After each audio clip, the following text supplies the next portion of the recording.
Bueno, ¿me escucho bien? ¿Sí? Si alguien puede. Sí, todo bien, Monse. Ya, muchas gracias. Ya, buenos días a todos y a todas.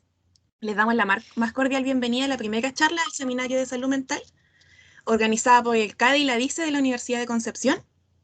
Esta charla lleva por nombre Desarrollo de competencias emocionales para el adecuado cuidado de la salud mental desde el rol de la escuela, dictado por el profesor Marcos Escobar Torres, quien es educador diferencial, magíster en psicopedagogía, diplomado en problemas socioemocionales en la infancia. Actualmente trabaja en la unidad de psiquiatría infanto-juvenil del complejo asistencial Dr. Víctor Ríos Ruiz de Los Ángeles y docente invitado para la cátedra de salud mental en el contexto escolar de la Universidad de Concepción. Antes de iniciar, me gustaría mencionar que la lista de asistencia se va a encontrar en el chat para que la completen. Completarles requisito para la certificación al finalizar el seminario. Y a recordar mantener los micrófonos apagados durante la charla, y si surge alguna pregunta pueden ir dejándola en el chat para leérsela al final de la charla al profesor. Profesor, no sé si está por ahí, parece que está un poco pegado. ¿Sí? Ya. Sí, no sé si me escuchan los demás. Se escucha perfecto. ¿Puede poner Sí, súper bien. la lista de asistencia? Sí, ahora la voy a pegar, no se preocupen. Ah, ya. Ya, bien, perfecto. Muy buenos días a todas y a todos los que me están acompañando en esta charla. Ya contento de que me hayan podido invitar a esta instancia. Para mí, en realidad, me gustan bastante poder compartir lo poco y nada que sé con los alumnos y principalmente estar instalando un tema que es de especial relevancia. Ya hoy día la salud mental está tomando un rol fundamental en el desarrollo de las personas, ¿ya? Y eso no se puede desconocer, y que por lo tanto hoy día que podamos discutir e instalar este tema que hasta hace algún tiempo era un poco tabú, ¿cierto? O se hablaba muy poco de él, es positivo. Y qué bueno que los estudiantes, ¿cierto?, sean los interesados en poder hablar de estos temas, ¿ya? Contento también de que Montserrat pueda ser de moderadora. Ella fue alumna mía, así que en una asignatura que tuvimos de salud mental hace algún tiempo, así que contento por aquello, ¿ya? Y qué bueno que existan estas instancias igual que nazcan desde la necesidad de los alumnos.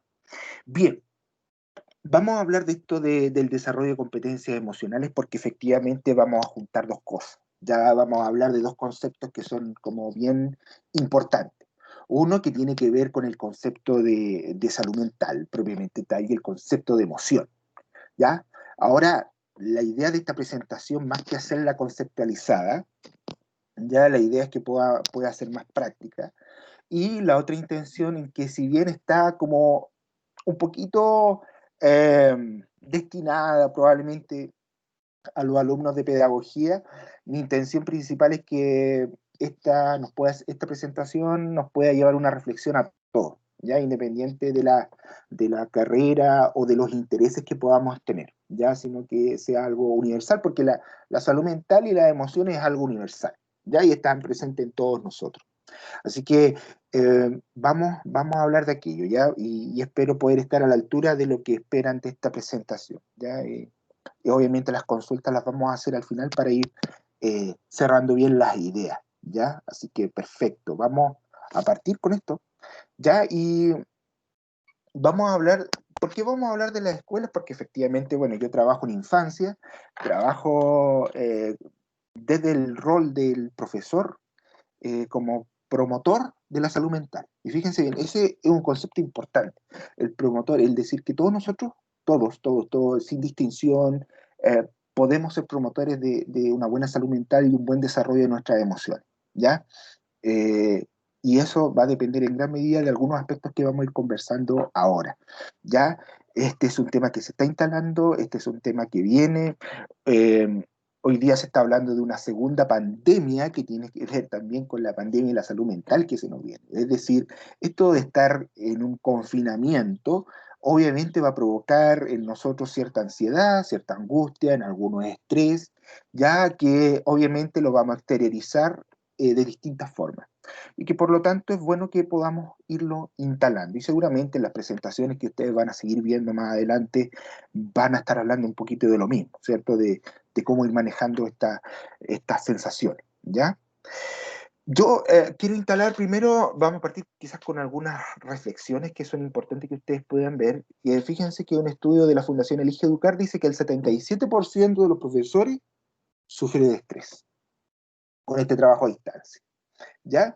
Eh, Cuando de repente nosotros escuchamos en las noticias o vemos en algún medio de comunicación cuando se dice que estar en confinamiento sería como unas pseudo vacaciones, en realidad es todo lo contrario.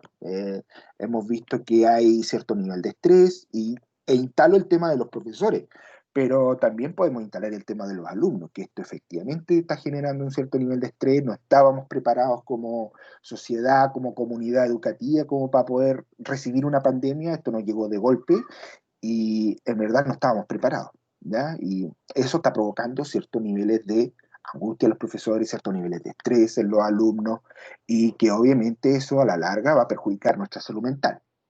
Y que fíjense que la salud mental, como dice la Organización Mundial de la Salud, es un estado de bienestar, ¿ya? En donde el sujeto es consciente de sus estados, ¿ya? Y donde además esto tiene que repercutir en una actividad productiva de un sujeto. Es decir, eh, la salud mental tiene que ver con yo sentirme bien, porque al sentirme bien voy a poder ser productivo, productivo desde el punto de vista estudiantil, productivo desde el punto de vista laboral, ¿ya? Productivo desde el punto de vista familiar, ¿ya? Por eso es importante y vamos a ir viendo, ¿cierto? Que esto de la salud mental no es algo aparte, es algo que nos acompaña día a día. Fíjense que antes de la pandemia, este es un estudio de antes de la pandemia, dice que depresión, ansiedad y estrés en las salas de clase, la precaria salud mental de los estudiantes chilenos frente al pizarrón, ¿ya? En donde dice que un 46% de los alumnos, un 46, o sea, fíjense, casi la mitad de los alumnos tiene algún síntoma depresivo y un 54% sufre alguna sintomatología de estrés. Es decir, vamos a tener que también ir reflexionando con el tiempo, y esto no es algo que quizás vamos a solucionar hoy día, y probablemente esto nos va a tomar un buen tiempo, pero por lo menos ir instalando nuestras prácticas. Es decir, qué estamos haciendo nosotros mismos como estudiantes para ir manejando nuestra salud mental, o cómo nosotros como sociedad vamos generando ambientes que sean propicios para una buena salud mental. ¿Ya? Yo creo que por ahí pasa un poquito el tema este. ¿Eh? Um, Fíjense que este otro estudio que se hizo en estudiantes de universitarios, y fíjense que un 50% de nuestros estudiantes sufre de depresión y ansiedad. Y esto no se hizo en otro país, se hizo aquí en Chile con estudiantes de acá de la región, de la zona, digamos, Temuco, Concepción, y bueno, y algunos del norte. Entonces, hoy día, lamentablemente, nuestra salud mental se está viendo invadida por muchos aspectos, ya invadida de manera negativa, ya invadida de manera negativa. Probablemente estilos de vida poco saludables, probablemente ambientes estresores bastante complejos y que no vamos a poder manejar. Y eso va a repercutir, obviamente, en nuestra vida, ¿ya? En nuestra vida. Sigo porque estábamos hablando, ¿cierto?, de los más grandes, pero ¿qué pasa con los más chicos? Los más chicos, hice un estudio, ¿cierto?, que niños menores de 6 años sufrirían la peor salud mental del mundo, es decir, niños chilenos, menores de 6 años.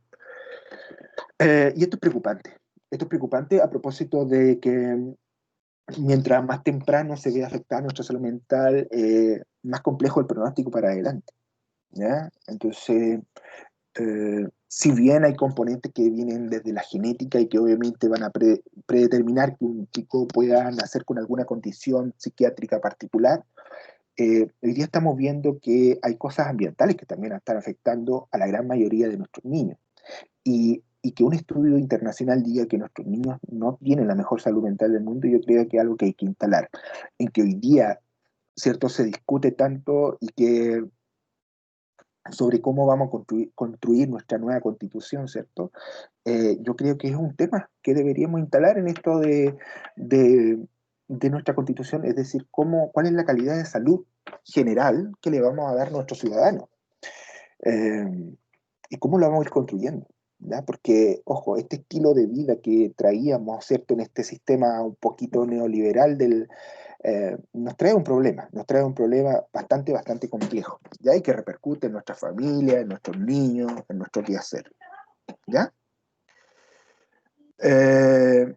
Otro estudio de la Fundación Elige Educar dice que 1 de cada 2 profesores dice estar estresado, esto previo a la pandemia, ¿ah? Un poquito lo que veníamos ya analizando y reflexionando y dándole vuelta, o sea, nuestra salud mental no está bien. No está bien, y eso ya no tan solo en los niños, no tan solo en los adolescentes, que de repente puede que se magnifiquen más en los adolescentes, sino que a nivel general, a nivel de todos nosotros, ¿ya? Y que Chile tiene una de las tasas más altas de suicidio, ¿ya? Y el suicidio, obviamente, una de las expresiones más complejas, ¿ya? Es la segunda causa de muerte en personas menores de 35 años. Entonces, no es algo menor, no es algo menor el tema del suicidio, ¿cierto? Y que el suicidio, obviamente, no es ese acto puntual, no es que alguien se levante un día y diga me voy a suicidar, sino que es un cúmulo de cosas que han ido sucediendo durante su vida o durante un periodo de su vida y que repercuten más tarde, ¿cierto?, en un suicidio consumado o en un intento de suicidio también, ¿ya? Por lo tanto, ¿por qué tenemos que hablar de emoción y salud mental en la escuela? Por esto, porque no queremos que como sociedad sigamos con esto, ¿ya? No queremos que nuestros niños sufran, no queremos que nuestros adolescentes sufran, ¿ya? Lo que nos pasa en la infancia probablemente va a repercutir en varios aspectos de nuestra vida en el futuro como adultos. Entonces tenemos que ir poniéndole atención a aquello, ya a propósito de esto que estamos conversando. Bien, ¿qué vamos a hacer con esta información? ¿Cierto? Ya tenemos la información, que es un poco desesperanzadora, ¿cierto? Un poquito compleja, pero los estudios el objetivo de los estudios tienen que hacernos reflexionar en qué es lo que vamos a hacer. ¿Qué es lo que vamos a hacer como personas primero? Como individuo, como ser particular, cómo yo voy a cuidar mi salud mental, qué es lo que yo tengo que hacer para cuidar mi salud mental, qué tengo que hacer para cuidar también la salud mental de los que me rodean, de mis seres queridos, de mi familia, y qué vamos a hacer también como profesional en el futuro para cuidar la salud mental de los que trabajen conmigo, para los cuales yo voy a prestar un servicio, si yo estudio pedagogía, cómo voy a cuidar la salud mental de mis alumnos, ¿ya? Y es algo que un poco voy a tratar de esbozar en esta presentación, ¿ya? Y que obviamente probablemente en esta horita no vamos a poder llegar a todas las respuestas, porque en realidad es un tema bastante amplio y que obviamente toma varios días, varios seminarios poder seguir y analizando, ¿ya? Pero instalar esto ya, por lo menos que nos deje la reflexión y que ustedes puedan seguir investigando sería algo muy bueno, ¿ya? Y lo segundo, ¿cuál es el papel que cumplen las emociones en el desarrollo adecuado de la salud mental? ¿Ya?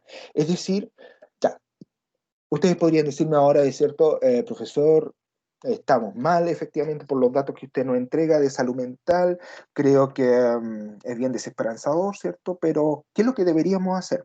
¿Cierto? Y aquí aparece el concepto de las emociones, ¿cierto? Y del desarrollo emocional o de competencias emocionales como una forma quizás de poder solapar estas tasas, de poder bajarlas, de poder entregar un buen desarrollo, ¿ya? Un buen desarrollo integral, porque cuando hablamos de desarrollo integral también tenemos que incluir nuestra salud mental. Tiene que estar ahí, ¿ya? Insisto, estamos en una sociedad neoliberal, ¿cierto? De mucha competencia, de mucho... de que debemos trabajar bastante para poder tener un nivel de vida más o menos digno, dado que las condiciones de sociedad de repente no son las más idóneas para que uno pueda realizar solo un trabajo, ¿cierto? Las condiciones laborales de muchas personas no es muy buena, entonces eso también genera perjuicio en su salud mental, ¿ya? Entonces, hay una pregunta como sociedad que deberíamos estarnos haciendo y ver de qué manera la podemos ir mejorando, ¿ya? Yo creo que este hito de cambiar la constitución, ¿cierto? Una constitución que no se hizo de manera democrática, quizás nos puede ayudar a nosotros a poder ir entre todos, y ojalá sea así, y espero que sea así, que cada uno de nosotros pueda aportar algo, ¿ya? Y puede aportar también lo que le gustaría construir como sociedad, ¿ya? Y yo espero que por lo menos desde el área que estamos trabajando también se tome en cuenta la salud mental, y no tan solo la salud mental de los niños, sino de todos nosotros, ¿ya? Y que efectivamente una sociedad que desde el punto de la salud mental está sana es una sociedad que va a ir creciendo de mejor manera, ¿ya? Bien, dicho esto, la pregunta está en dónde ponemos el foco hoy día, ¿cierto? Y probablemente si nosotros nos rememoramos antiguamente, el conocimiento, por ejemplo, era algo que tenía que entregarse, ¿cierto? Y eh, por lo tanto era muy bajo el proceso de adquirir el conocimiento. Había que alfabetizar, ¿cierto? Había que enseñar, como sea, pero había que enseñar, ¿cierto? Conocimiento. ¿Por qué no estaba? No había internet. Esa foto es como, debe ser del principio del siglo XX, ¿cierto? 1900, por ahí. No había internet. Las bibliotecas eran bien reducidas, los conocimientos eran más que nada para una élite. Por lo tanto, la misión era poder entregar conocimiento, ya que eso nos pudiese generar reflexión. Y la escuela tomó un rol fundamental en aquello, ¿ya? Y hablo de la escuela, hablo de la escuela, uno, por mi profesión de profesor que tengo de base, pero también hablo de la escuela como un centro de desarrollo también desde el punto de vista social, social y emocional, ¿ya? Es decir, si bien la familia tiene un rol fundamental, que lo vamos a hablar también, la escuela tiene un rol que es fundamental, ¿ya? Y la escuela como motor social es algo importante, ¿ya? Siguió pasando el tiempo, ¿cierto? Y entramos en una era digitalizada, ¿cierto? En donde todos teníamos que aprender a usar los computadores, ¿cierto? Y probablemente muchos de ustedes ya podríamos decir que nuestra generación millennial, ¿cierto?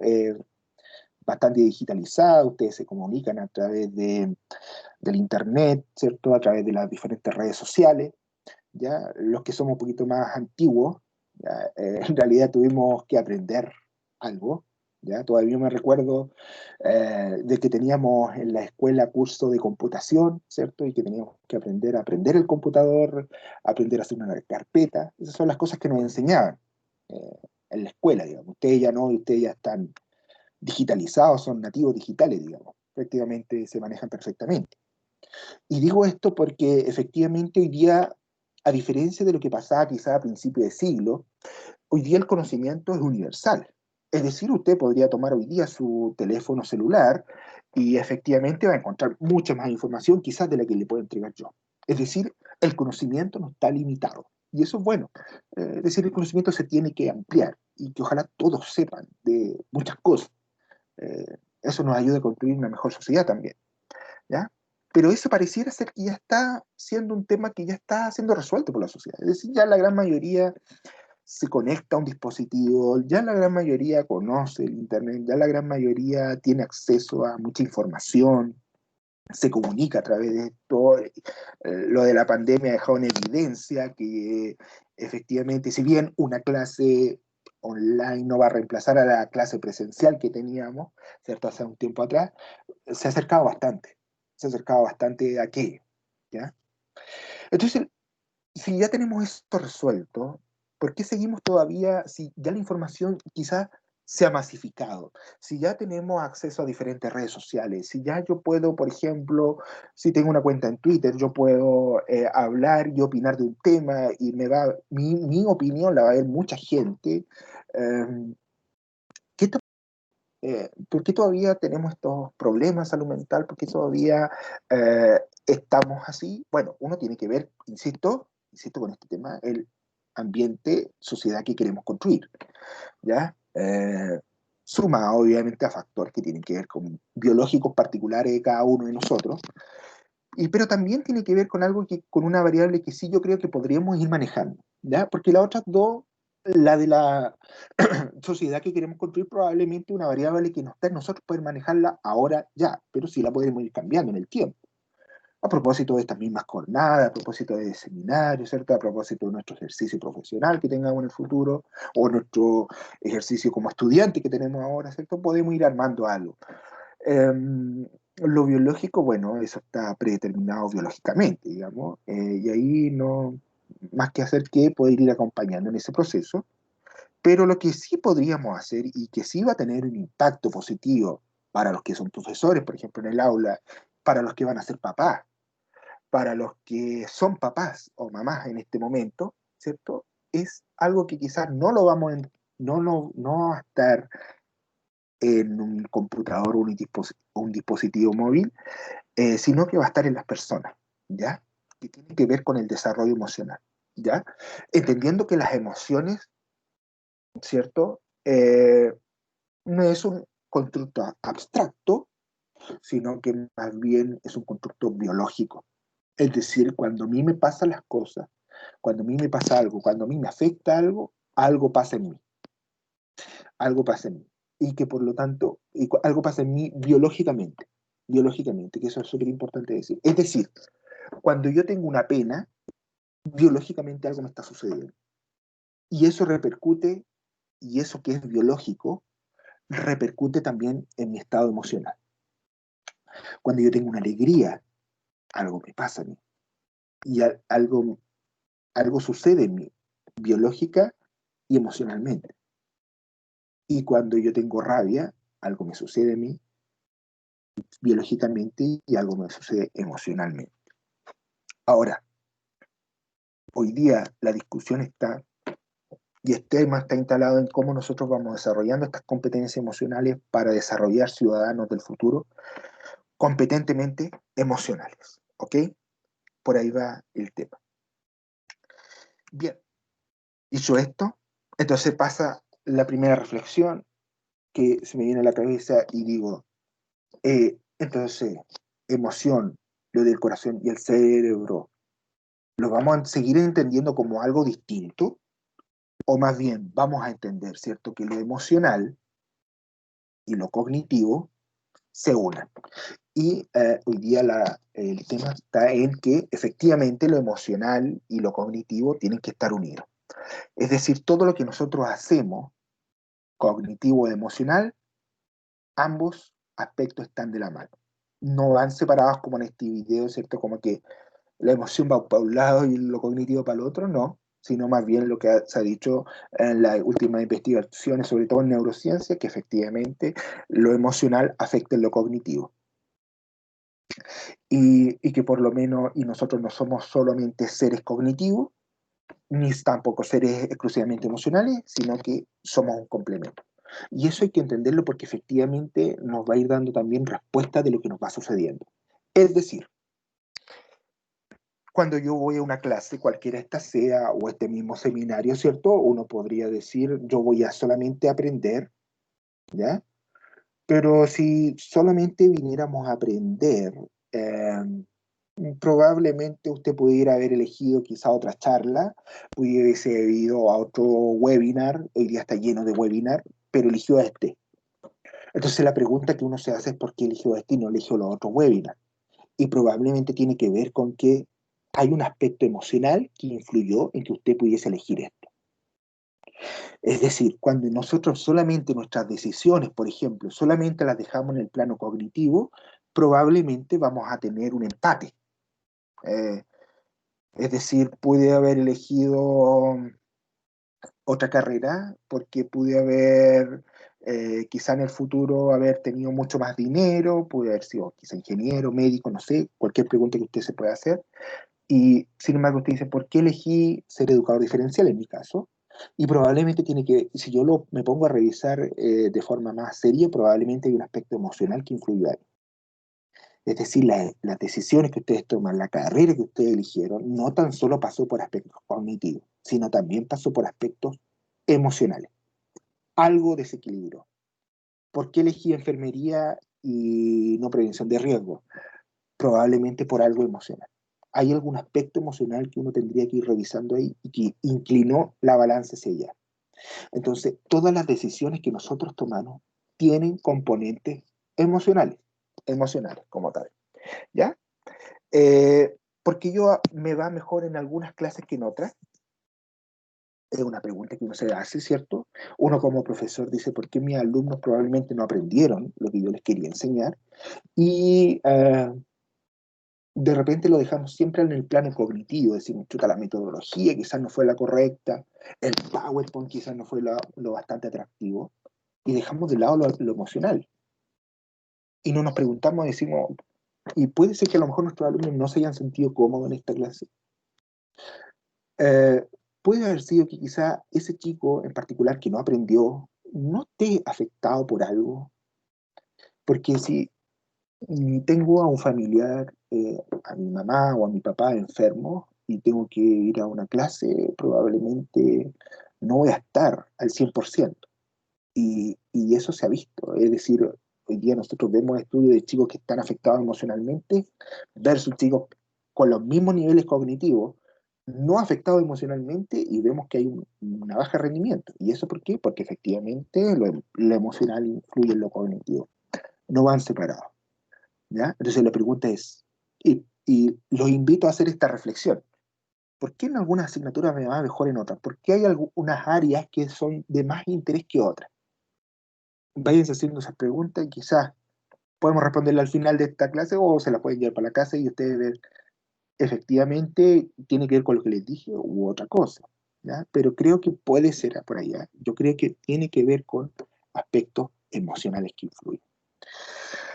Entonces, como hay que desarrollar competencia emocional, ¿y por qué hay que desarrollar competencias emocionales?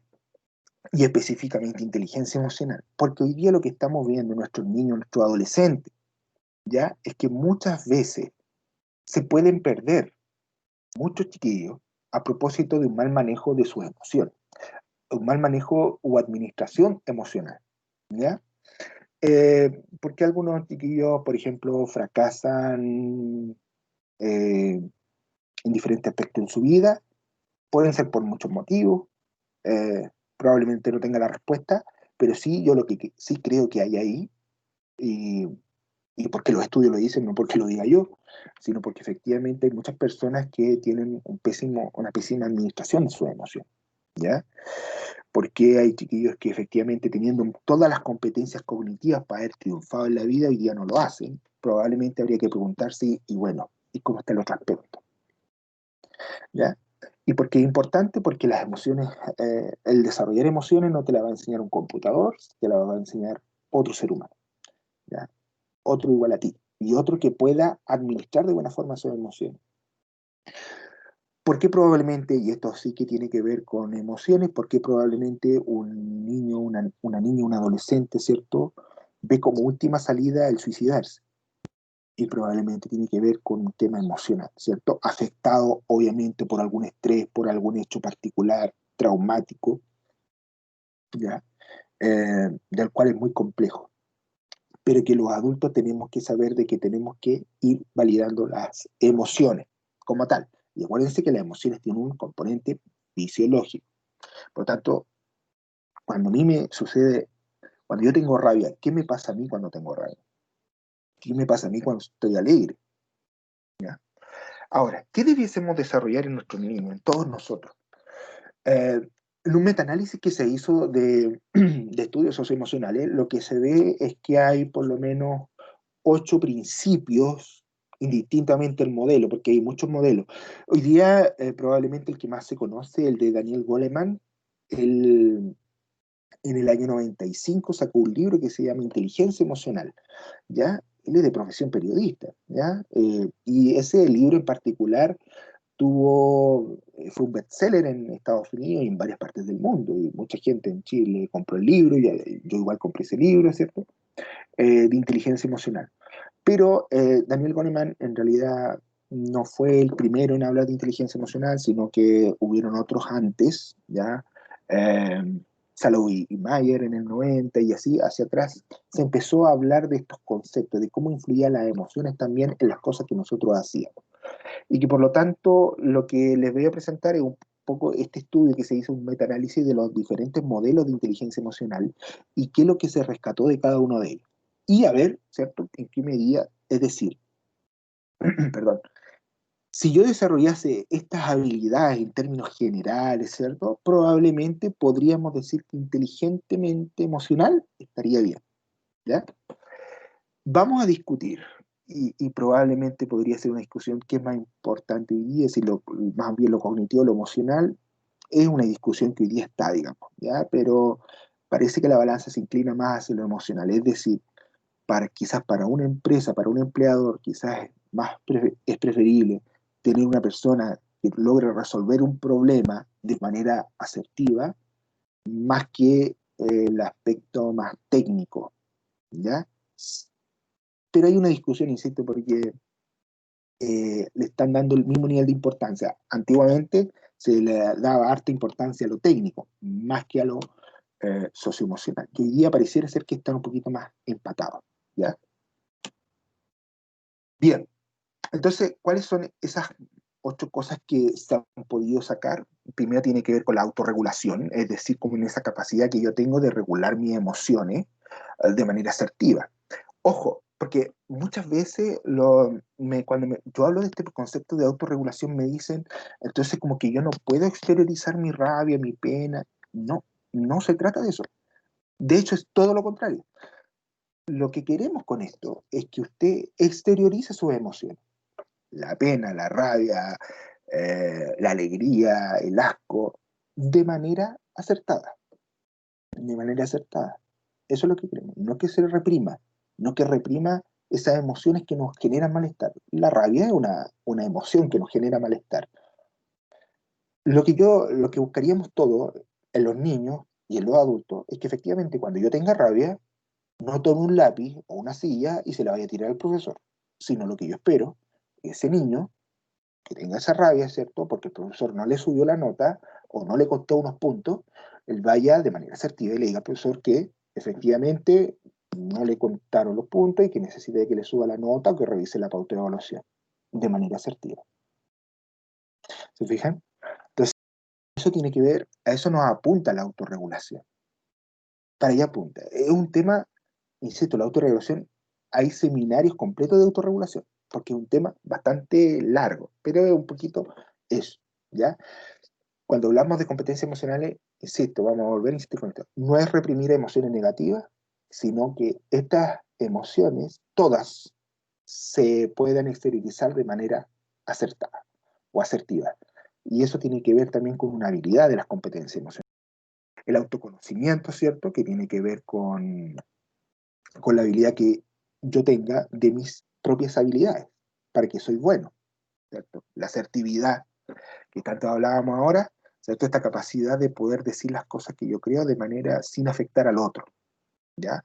Otra de las competencias que debiésemos desarrollar es la automotivación, es decir, y aquí hay una discusión entre los psicólogos positivistas también, ya algunos hablan solamente de que de concepto de motivación y no de automotivación, ¿ya? Pero en realidad lo que buscamos es que la persona, ¿cierto?, tenga la iniciativa de poder realizar algo, el ejercicio de realizar algo, porque lo que busca si nosotros analizáramos el concepto de salud mental, un poco busca eso, ¿cierto? Movilizar al sujeto, ¿ya? Que él se movilice hacia algo, hacia un objetivo. Eso ya nos da luces de una buena salud mental. La empatía. Esta habilidad de ponerse en el lugar del otro, que de repente es bien compleja. De repente cuesta colocarse en el lugar del otro, es súper difícil, pero algo que deberíamos ir trabajando de manera asertiva, ¿ya? Eh, Eso nos permite también ir haciendo cambios internos en nosotros, ¿ya? Siento que esta habilidad nos permite aquello. Cuando vemos a una persona, ¿cierto?, que está mal y que yo pueda conversar con él, ¿cierto?, o que un alumno me pueda contar sus problemas, quizás yo lo voy a poder entender mejor de por qué él me falló, por qué me falló a la clase, más que colocarle la mala nota o catalogarlo de mal estudiante, ¿cierto? ¿Qué le habrá pasado a este chiquillo? ¿Por qué no habrá venido a clase? Las habilidades sociales, ¿cierto?, que tienen que ver con habilidades comunicacionales, de relación con los otros, que es súper importante. Es decir, cuando vemos a un compañero de universidad o a alguien muy solitario, muy solo, también tenemos que preocuparnos. Y ojo que No vamos a hablar de un problema de salud mental así como tan categóricamente, pero ojo, hay que ir poniendo atención porque esa persona, porque ese chiquillo está tan solo, porque no está bien, digamos, no está bien desde el punto de vista de las competencias emocionales, ¿ya? Creatividad como una habilidad de generar ideas, ¿cierto? Y la proactividad, es decir, tener iniciativa. Decir, vamos a hacer un seminario para hablar de desarrollo socioemocional y nos vamos a juntar y vamos a tratar de invitar gente, ¿cierto? Proactividad, tratar de hacer las cosas, tratar de hacerlas sin necesariamente que tenga un otro que me la esté diciendo. Por lo tanto, todos estos conceptos de inteligencia emocional, que obviamente lo vamos a entender como es aquel concepto que nos permite a nosotros adecuarnos a diferentes situaciones, solucionar problemas de manera asertiva, ¿cierto? Vamos a hablar de estas competencias, ¿ya? Perfecto.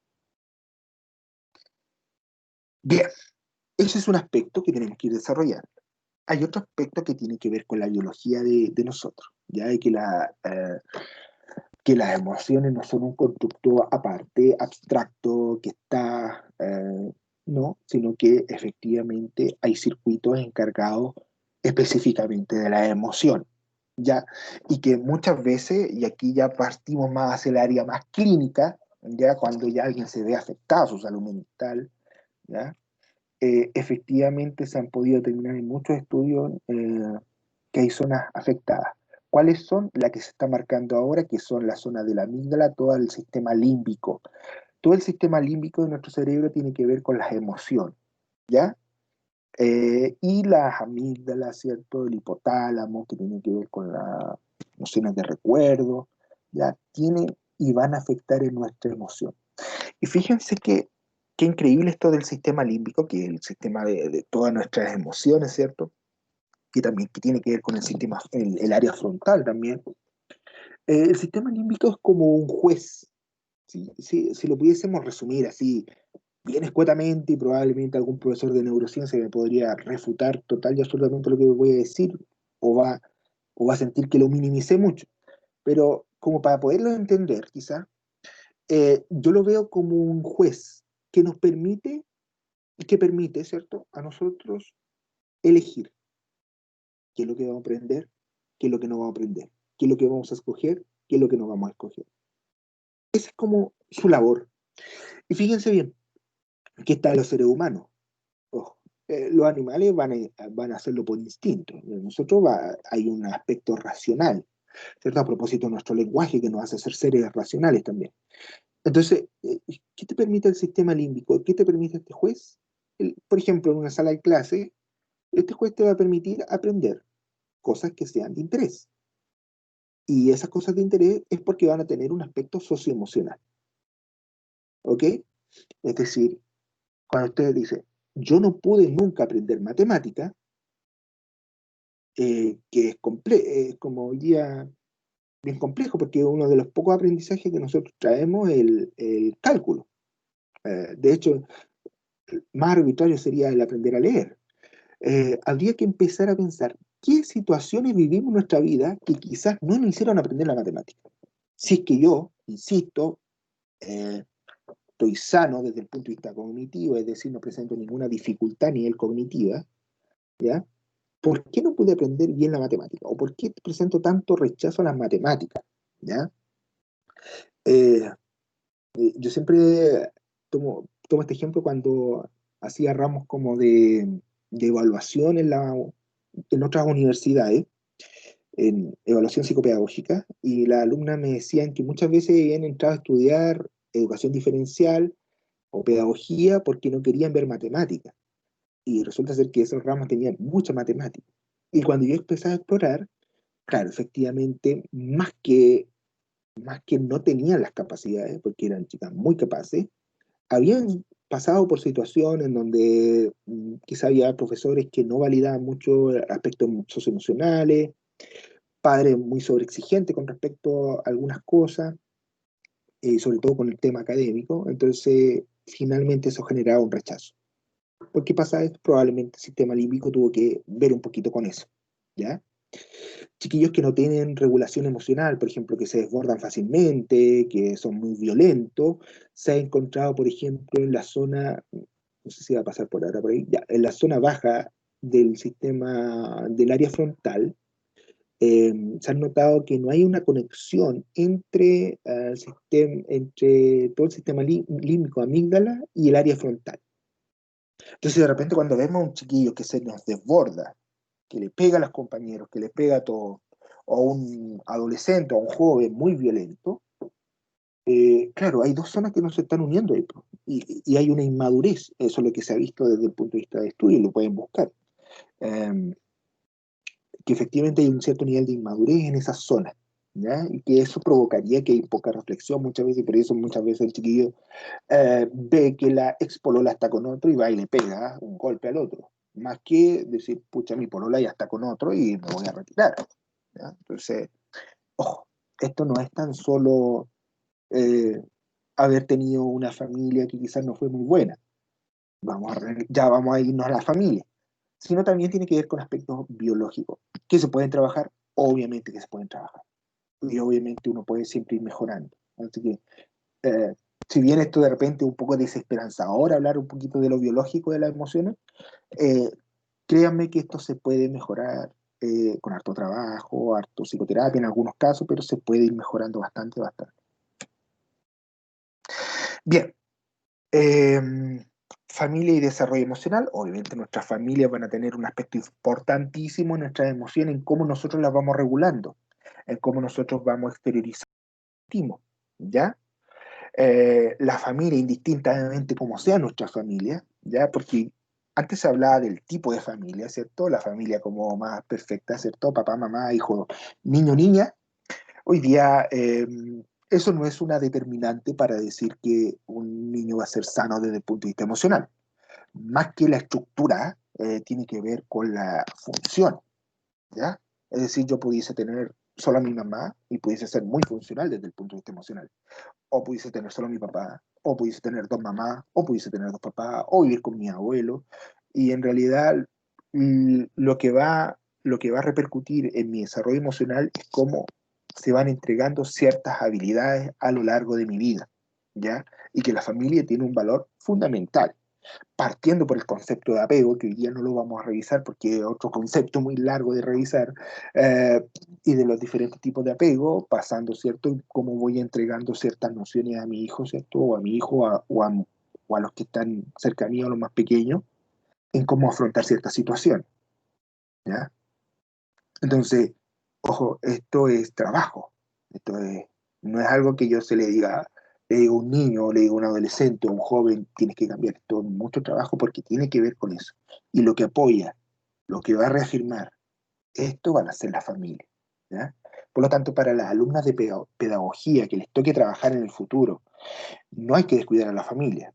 Eh, Hay que estar trabajando con ellas porque ellas son fundamentales en el desarrollo de nuestros chicos. ¿Y en qué hay que fijarse? Obviamente nuestros estilos de crianza, hay diferentes estilos de crianza, hay algunos más autoritarios, otros menos, ¿cierto? Otros más liberales, otros más equilibrados, que es lo que buscamos, ¿cierto? Eh, Poner normas, poner límites. Cultura local en relación a la crianza, fíjense bien. Eh, Hay un fuerte movimiento en relación, ¿cierto?, a cuáles son los estilos de crianza o la forma de que yo sancione a un niño. Obviamente, nosotros todos estamos en pro de una crianza respetuosa, ¿ya? Y los que trabajamos en infancia estamos en pro de aquello, es decir, de nunca lastimar a un niño para que entienda algo. Porque entiendo también de que un niño, y los que estamos aquí entendemos, ¿cierto?, de que un niño está en un proceso de desarrollo y que por lo tanto, aunque yo le pegue, no, eso no va a cambiar. Por lo tanto, hoy día los golpes está descartado total y absolutamente dentro del proceso de crianza. No obstante, en la provincia, ¿cierto? A mí me toca trabajar con varias familias de la provincia, de Los Ángeles, ¿cierto? Es muy fuerte el tema del castigo físico, todavía está instalado ahí. Es decir, la única forma que yo tengo de entender algo es a través de un golpe. ¿Qué es lo que me lleva a eso? ¿O qué mensaje le estaríamos dando a los niños? Que eso es algo súper importante. Es que la única forma de solucionar problemas es quizá es a través de los golpes. O como última instancia ya me quedan los golpes. Entonces, ojo, uno puede llamar la atención sin ser violento. Uno puede decir las cosas que siente sin ser violento. ¿Ya? Eso es un poquito el concepto que vamos a ir instalando hoy día. Y que esto repercute directamente en mi salud mental. Los estilos de crianza, el concepto de crianza que esté culturalmente donde yo vivo. Por ejemplo, en algunas tribus de África se cree que un niño para que sea feliz no tan solo depende de los padres, depende de una tribu. ¿Ya? Hay otro concepto de crianza también, más comunitario. Obviamente tiene que ver con las características de personalidad de los cuidadores. ¿Ya? Ahí vamos a hablar un poquito después del concepto de personalidad, ¿cierto? En cómo yo me voy relacionando, cómo fue mi estilo de crianza, ¿cierto? Estos papás que son golpeadores, que son abusadores, no llegaron así al mundo. Algo pasó en su proceso. O algo no pasó en su proceso de crianza. ¿Ya? Así que, ojo con eso.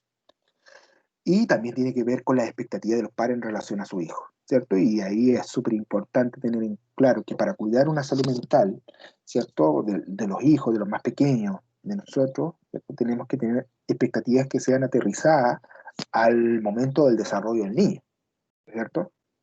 Eh, y que tenemos que hacer esa reflexión, ¿cierto? En relación a aquello. Probablemente va a ser súper complejo tener un niño tranquilo durante horas. ¿Por qué? No porque él quiera, sino porque efectivamente hay un proceso de desarrollo que él va a salir a explorar el mundo y va a querer jugar. ¿Ah? En los adolescentes lo mismo. Hay un periodo de desarrollo, hay un periodo de autonomía, ¿ya? Y que de repente los papás me dicen, pero ¿por qué está tan rebelde? ¿Por qué? Es que, ojo, vamos a ver la rebeldía, si esa rebeldía qué tan dañina es. Porque si esa rebeldía es para independizarse de usted, para poder ser más autónomo, estaría bien porque está dentro de su proceso de desarrollo. ¿Ya? Si es una rebeldía quizás que ponga en riesgo con conductas medio antisociales, claro, hay otra y hay que poner atención. Seguimos hablando de personalidad, ¿ya? Y personalidad tiene que ver principalmente con esta habilidad que tenemos nosotros, o más que habilidad, es una construcción de nuestro temperamento más lo que nos puede entregar el ambiente. ¿Qué forma esto? Personalidad. ¿Y qué es la personalidad en sí? Es como nuestro sello. La personalidad es la forma en la cual yo me voy a relacionar con el mundo. Con el mundo en forma interna. ¿Cómo resuelvo mis problemas? Con el resto, ¿cómo resuelvo mis problemas internos? Entonces, aquí aparece el otro concepto, y que la personalidad se construye a partir de los conceptos de apego, se construyen a través de los conceptos de enseñanza de habilidades sociales, ¿ya? Sea esta consciente o inconsciente, porque, ojo, eh, probablemente muchos papás quizás no están interiorizados estos conceptos, pero ellos intrínsecamente, por cómo fueron criados, probablemente lo están haciendo bastante bien desde el punto de vista socioemocional, ¿ya? Y eso tiene que ver con una figura de apego, ¿ya? Entonces, si tengo una mamá que es cariñosa, ¿cierto? Que es amable, que me logra validar las emociones, probablemente en el futuro mi personalidad me va a permitir también ir validando emociones, ¿cierto? Si me siento querido, si me siento respetado por mi familia, probablemente yo voy a salir a respetar el mundo, ¿ya? Es un poquito lo que pasa con los chicos que son victimarios, ¿cierto? En el bullying. Alguien, algo pasó atrás, ¿cierto? Por eso se trabaja con ellos, ¿ya? Entonces, por ahí va el concepto de personalidad, cómo yo me voy relacionando, perdón. Y las personalidades son tan distintas en cada uno de los niños. Hoy día no hablamos de una personalidad perfecta, porque no existe ese concepto, y si dijera eso, los psicólogos irían en picada en contra mía, pero efectivamente no hay personalidad, no hay ninguna que sea mejor que otra, cada uno es como tiene que ser, cada uno es y fue criado de una forma para tener una cierta personalidad. ¿Hay personalidades que se transforman en psicopatología? Efectivamente, sí. Hay personalidades que son psicopatológicas. Entonces, cuando uno siempre pongo el ejemplo de los pololos en realidad, pero es como el que mejor grafica esto. Por ejemplo, si terminasen una relación con alguna pareja y esta pareja les dice que se va a matar si no vuelven con ustedes, probablemente ahí hay aspectos de la personalidad que no están bien, aspectos socioemocionales que claramente no están bien, a una autorregulación pésima, pésima igual, ¿ya? Entonces, sentirse amedrentado, no sentirse culpable de aquello, ¿ya? Porque efectivamente eso tiene que ver con la persona, en cómo va regulando la emoción, cómo va regulando esta frustración, esta rabia de que esta persona con la cual yo quiero estar no quiere estar conmigo. Pero eso tiene que ver, insisto, con la persona particular. Esto a propósito de, obviamente, todos los movimientos que han nacido y que me ha parecido bastante bueno, estos movimientos feministas, ¿cierto?, que buscan un poco eso, que las mujeres no se sientan culpables de lo que le sucede a la pareja en particular, ¿cierto? Eh, Porque no debería ser así, ¿ya? Eso tiene que ver con el concepto de personalidad. Por lo tanto, ojo, mis emociones también va a depender en cómo yo me voy relacionando, ¿ya? Conmigo mismo. Y la escuela, ¿ya? ¿Cierto? El rol de la escuela. Entonces, el rol de la escuela va a ir tomando todos estos aspectos. Entonces, nos va a llegar, cuando nos llega un niño a una escuela, o cuando ustedes llevan su hijo a la escuela, ¿cierto? Tienen que entender de que nos llevan una masa, que muchos creen. Es decir, como que es una masa y yo le meto cosas a esa masa para que crezca. En realidad, son seres humanos. Los niños son sujetos de derecho, ¿ya? Tienen tantos derechos como los adultos, incluso más derechos que los adultos, ¿ya? Y que por lo tanto son sujetos que piensan, que sienten, que se dan cuenta y que probablemente sus emociones no las exteriorizan de muy buena manera porque están en un proceso de crecimiento también.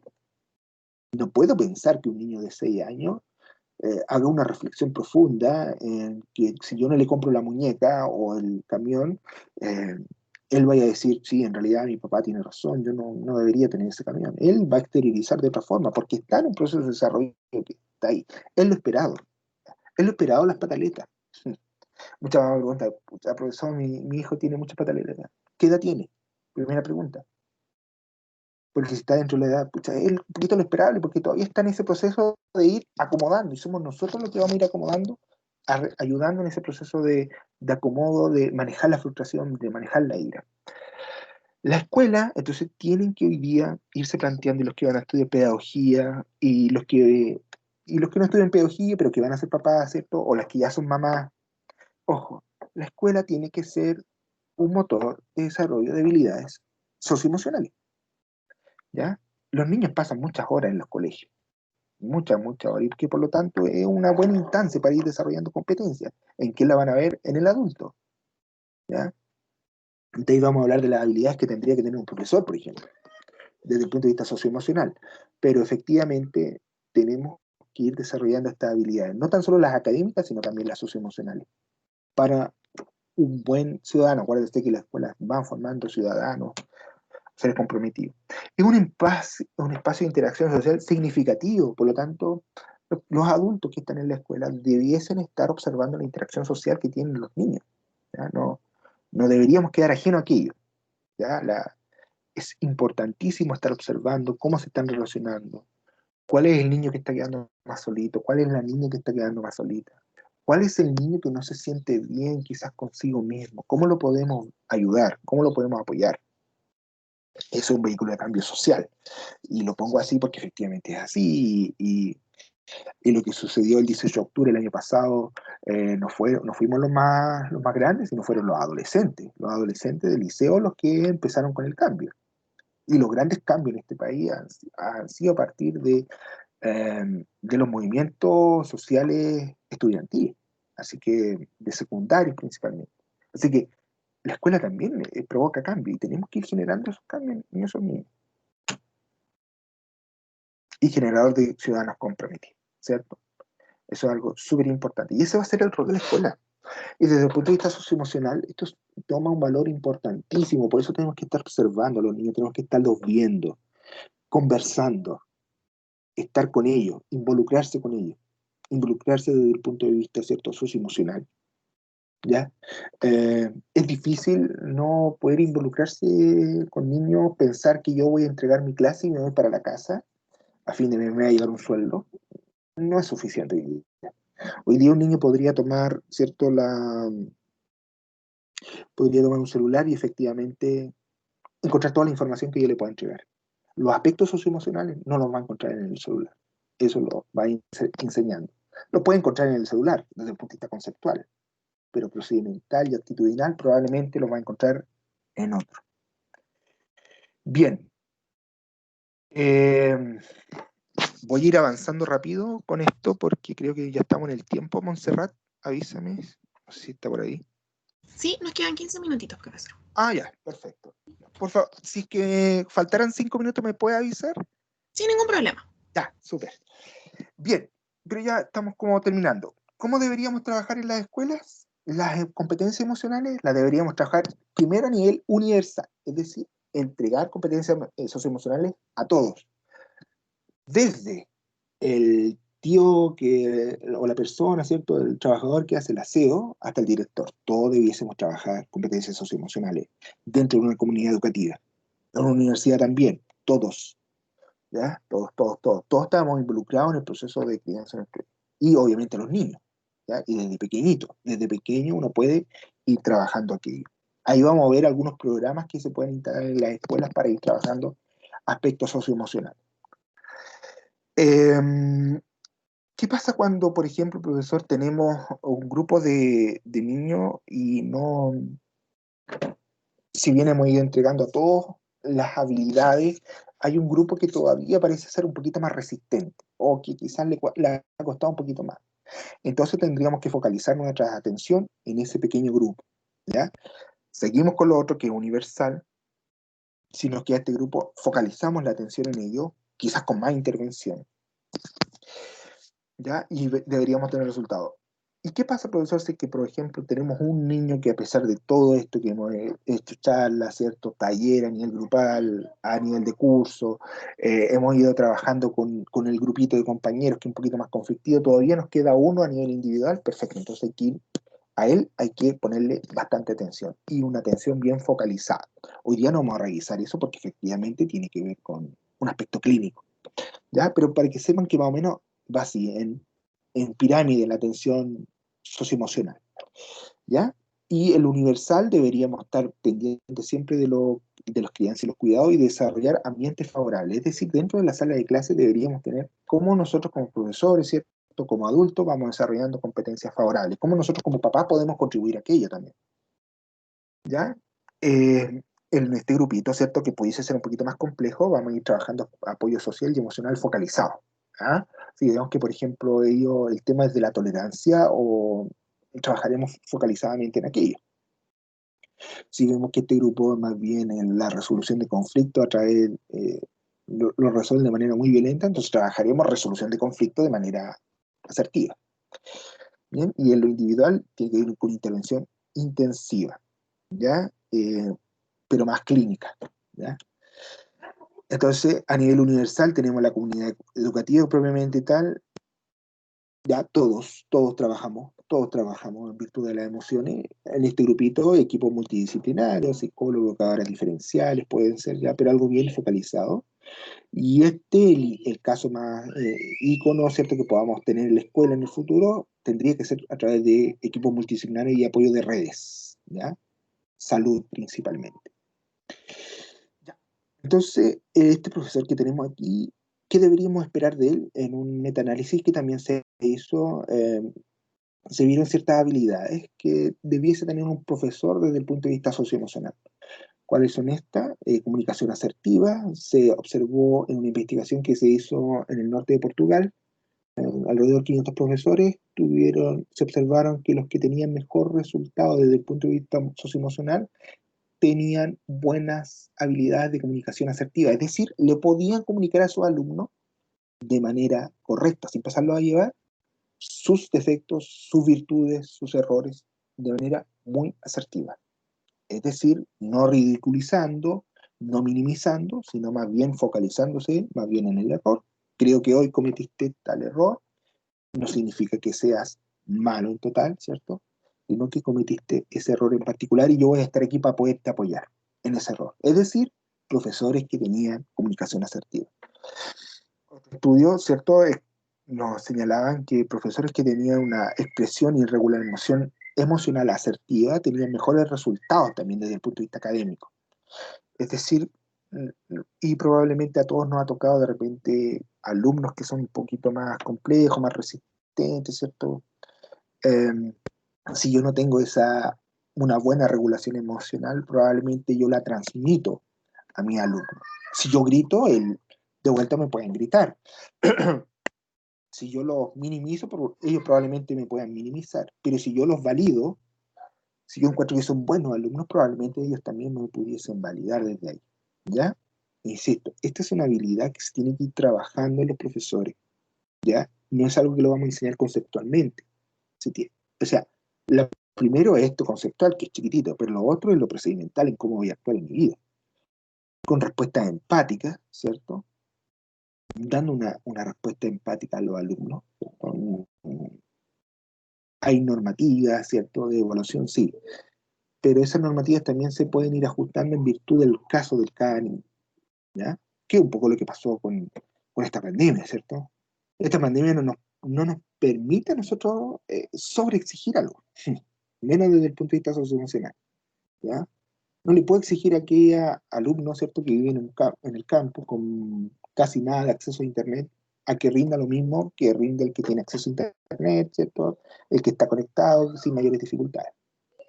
Ahí hay una discusión también que hoy día a nivel, yo creo que básico y medio, ya está como casi resuelto. A nivel universitario creo que hay que ir dando una vuelta por ahí, ¿eh? Autoeficacia y suficiencia en habilidades socioemocionales, es decir, sentirme capaz y que puedo y que tengo habilidades socioemocionales para manejar un grupo de alumnos, ¿ya? Es decir, estos estudios y que se han ido realizando en diferentes investigaciones y hay otros más, ¿cierto? Identificaron como estas 4 cosas yo pude rescatar de aquello. Hay 2 cosas que van a afectar poderosamente, sí, la salud mental de un profesor. Una que tiene que ver con el estrés en el aula de clase, ¿ya?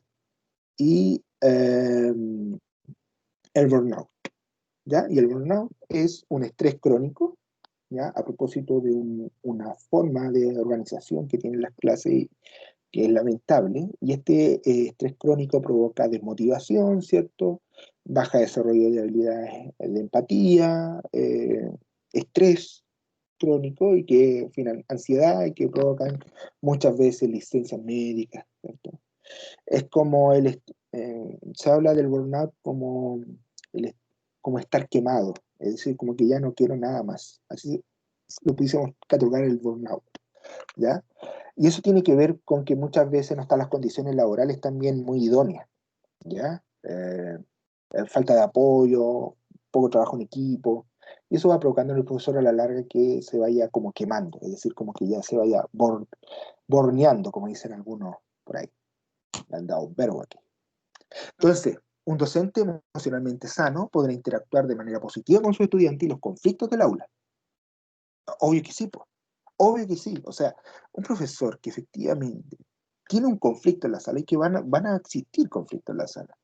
Siempre.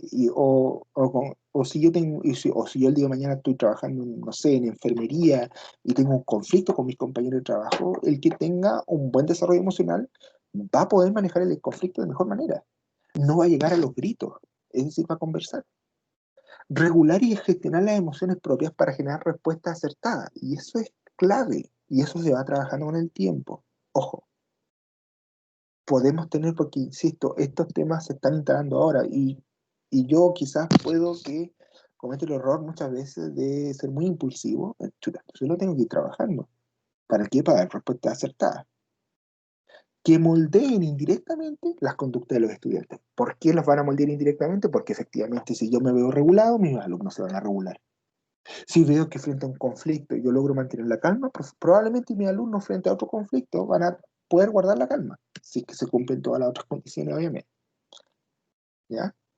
Si yo logro entregar respuestas empáticas, cuando yo tenga un problema, probablemente mis alumnos van a tener respuestas empáticas.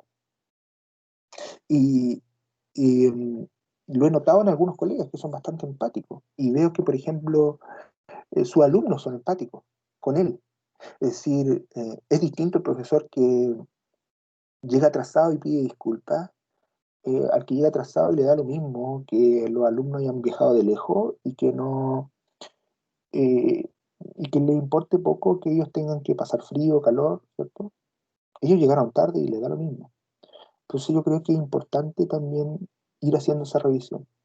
Los profesores, insisto, que logran realizar ese análisis y dicen, voy a llegar a la hora, porque efectivamente hay alumnos que viajan de muy lejos y tengo que llegar a la hora y tratar de hacerlo lo mejor posible, porque probablemente estos alumnos el día de mañana pudiesen cambiar muchas cosas. Es un profesor empático y por lo tanto sus alumnos probablemente, porque se dan cuenta, y ustedes seguramente se han dado cuenta de algunos, eh, van a tener una respuesta mucho más empática con ellos. ¿Ya? Ya se me va terminando el tiempo, los beneficios, voy a hablar de esto y ahí podemos comenzar con las preguntas. Los beneficios del desarrollo de las competencias emocionales conducen a resultados académicos y mejores comportamientos. El impacto es a largo plazo y global. El retorno de la inversión es 11:1. Es decir, por cada peso que yo invierta en emociones, en desarrollo de competencias emocionales, en infraestructura, por cada peso que yo invierta en eso, yo voy a recuperar 11 pesos. Imagínense. Si yo lo pusiera a un economista aquí, probablemente son muy pocas las cosas que tengan ese nivel de retorno. Es decir, si yo instalara esto en la escuela, en los trabajos, probablemente seríamos mucho más productivos. Y se ha hecho, y se ha visto así. Es decir, las empresas, los trabajos en donde efectivamente se pone el desarrollo socioemocional a ambientes agradables, obviamente la producción es mucho mejor. El 93% de los docentes piensa que el aprendizaje socioemocional, es necesario o muy necesario. O sea, esto ya está tomando vuelo. ¿Ya? Y estudios muestran que el 92% de los empleadores creen que la capacidad para resolver problemas y la comunicación es tan importante como los conocimientos técnicos. Fíjense bien, es tan importante. Ya no basta con ser técnicamente hábil, tengo que también ir viendo mis competencias socioemocionales. ¿Ya? Insisto, no las tengo, no sé, perfecto, pediremos ayuda para irlas trabajando, ¿ya? Y para eso hay hartos profesionales que están dedicados a aquello o también lo pueden ir haciendo en forma autónoma, también se puede hacer, no hay ningún problema. Bien, lo voy a dejar hasta aquí porque después voy a hablar de unos programas, pero a propósito del tiempo y de las preguntas, lo voy a dejar hasta aquí. No sé si tenemos preguntas, Montserrat. Sí, tenemos algunas preguntitas en el chat. Ya, veámoslas. Krishna Godoy pregunta, ¿cómo afecta al niño el progreso de la tecnología? ¿Cómo afecta al niño el progreso de la tecnología?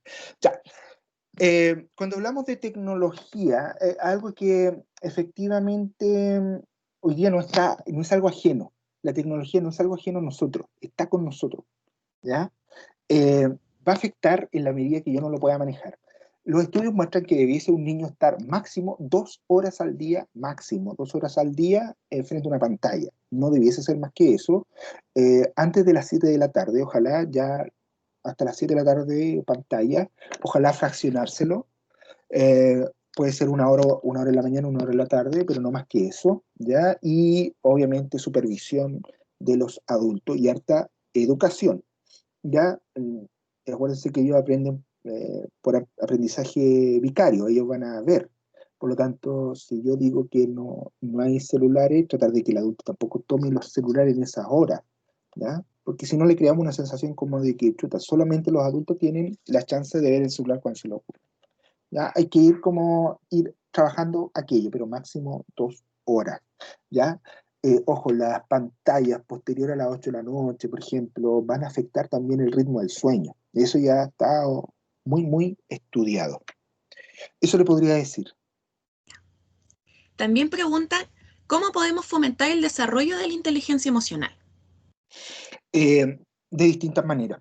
Yo creo que lo primero es ir haciendo el ejercicio personal, cada uno. Si me preguntaran cómo yo lo haría personalmente, obviamente ir revisando como mis habilidades, mis defectos, las cosas que tengo que ir manejando. Y lo otro, hay algunas estrategias bastante buenas. Yo creo que una de las más válidas es el mindfulness. Mindfulness, que es como conciencia plena, ¿ya? Que hoy día es como la meditación. ya que hoy día tiene como eso, ya que nos lleva un poquito a hacer la revisión de cómo nos encontramos, y efectivamente hay muchos estudios que muestran que en la medida que yo, por ejemplo, pueda meditar todos los días unos 15 o 30 minutos, eh, eso me va a repercutir directamente en mi habilidad socioemocional y probablemente en mi inteligencia emocional, ¿ya? Si yo no tengo la habilidad, por ejemplo, de concentración, porque de repente dicen meditación y como que se viene a la cabeza, lo primero que se viene a la cabeza es como prácticamente sentarse en cunclilla, mirar al sol, no.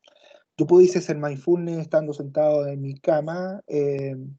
Hay algunas, si te buscas en YouTube, ¿cierto? Meditaciones guiadas, ya están meditaciones guiadas, por ejemplo, para manejar la ansiedad, para manejar el estrés, y esas mismas nos van a la larga repercutiendo en nuestras habilidades socioemocionales, ¿ya?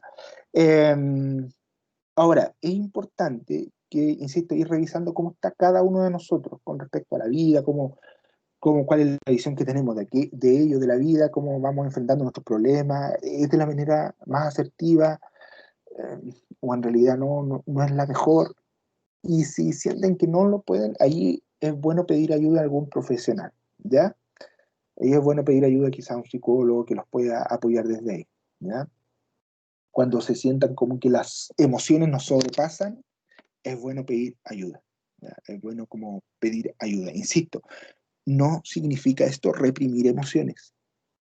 Si nosotros se nos fallece un familiar muy querido, vamos a llorar. Y eso es lo más sano del mundo. Y vamos a llorar y vamos a estar apenados por un tiempo. El tema es que esto sí se cronifica con el tiempo, con los años. Ya, ahí, si usted ve que esto ya ha pasado un buen tiempo, es bueno que quizás consulte a alguien que le pueda ayudar a mejorar aquí. ¿Ya? Eso. Ya. Tenemos otra preguntita de cómo podemos ayudar para el reconocimiento de las emociones. Ya. Miren, qué bueno que me hicieron esa pregunta porque justo tenía yo acá. En los niños,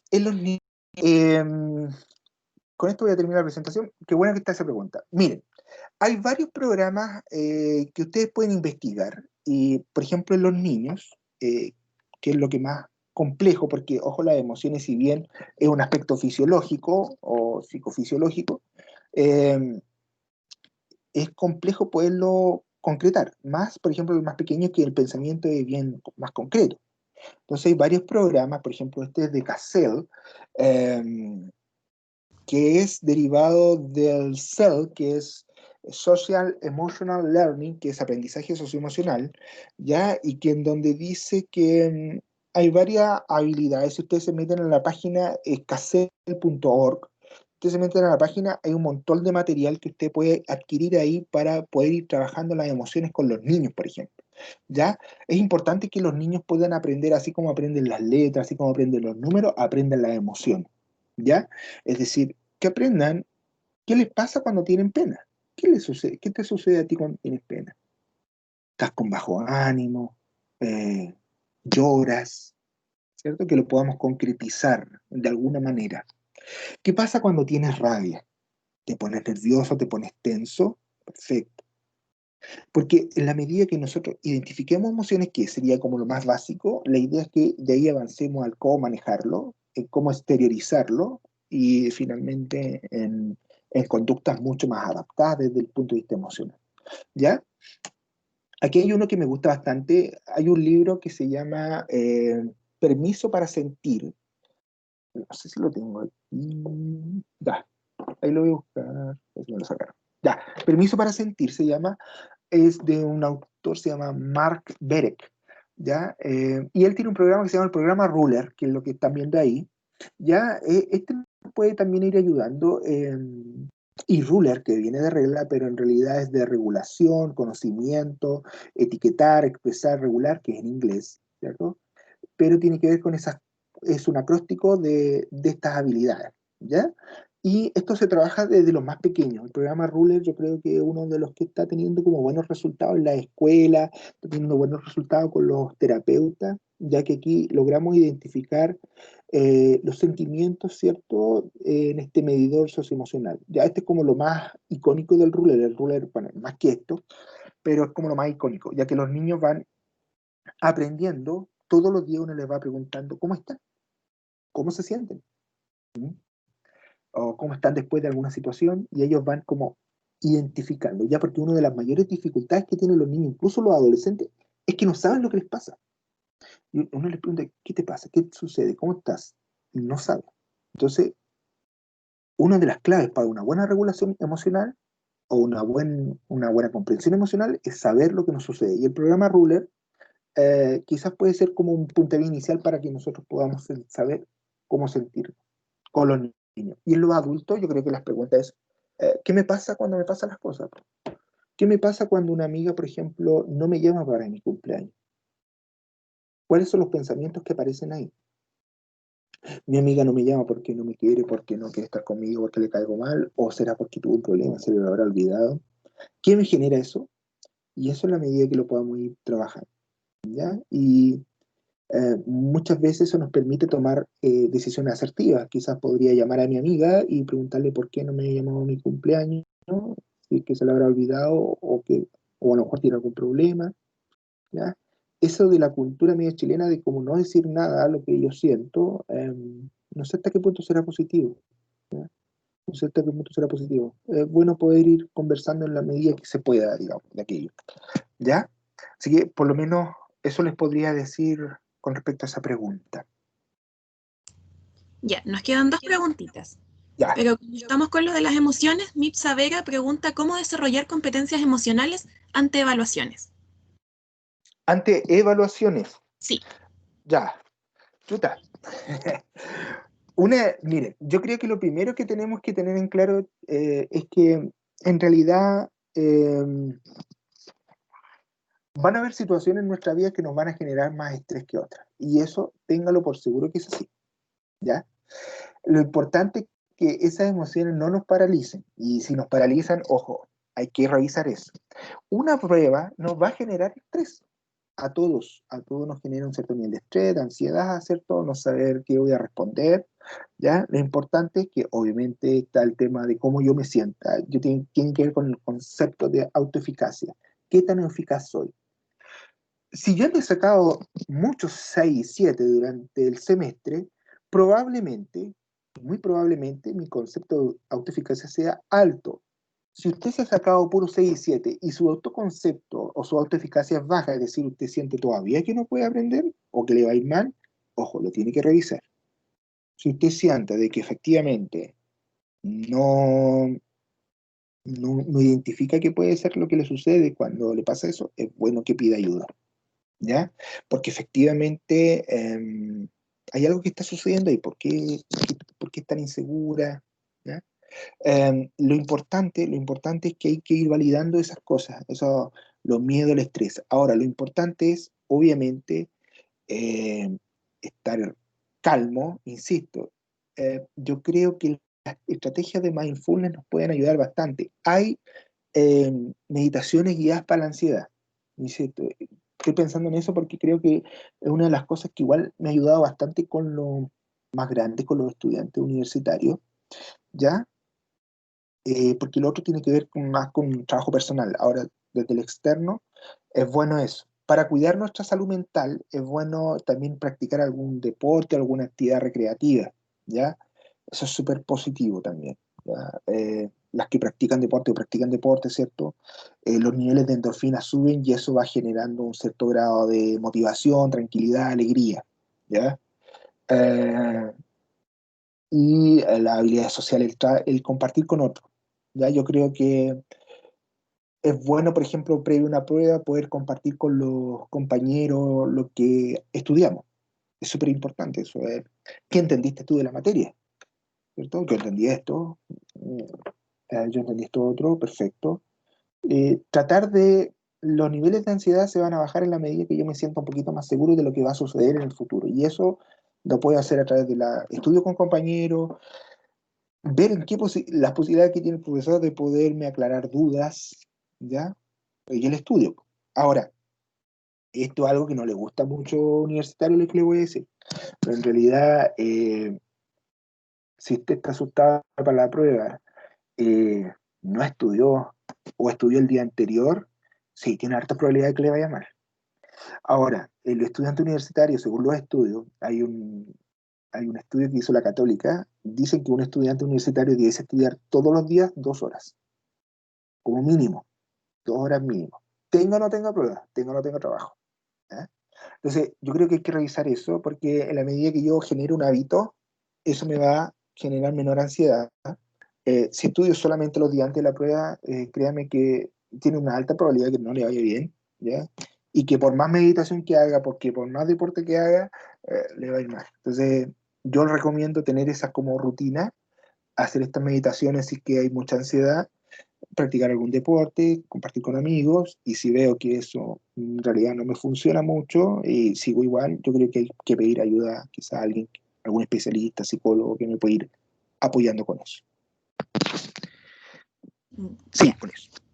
Y la última preguntita, ¿cuál es el estilo de crianza que recomienda? ¿Democrática o autoritaria? Ah, ya. Sí, antes de responder la pregunta, ¿cómo estamos con el tiempo, Montserrat? Ya estamos listos. Si pudiera dejar de compartir Ya, pantalla, profesor, ya, para después tomar una fotito final y ya estaríamos listos. ya. Ya, miren, con respecto al...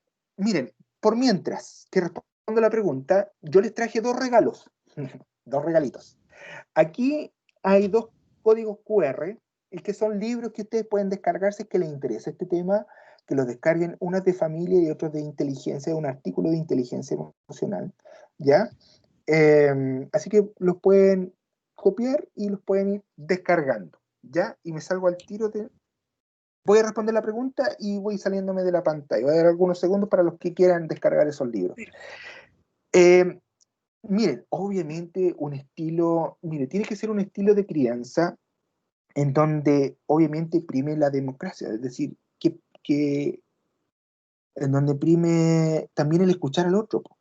Un autoritario, o sea, lo que yo les digo a los papás es lo siguiente: esto se va generando, no lo va generando de un día para otro, primera cosa.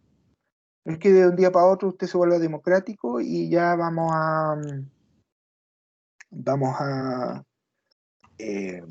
los niños van a cambiar o su estilo de forma va a cambiar. Ahí sí salí de la pantalla, ¿cierto?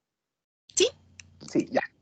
Esto no va a cambiar, ¿ya? Y que por lo tanto hoy día lo que nos invita es a ser democrático, porque efectivamente hay que validar las emociones de los niños. Cuando un niño, por ejemplo, no quiere hacer una tarea, hay que preguntarle, más que mandarlo a hacer la tarea y que tiene que hacerla, preguntarle, no nos va a tomar más de 5 minutos, preguntarle por qué no quiere hacer la tarea, qué miedo tiene de hacer la tarea, o qué le sucede. Que pueden ser miedos, que puede ser que me quiero juntar con mi amigo, ¿ya?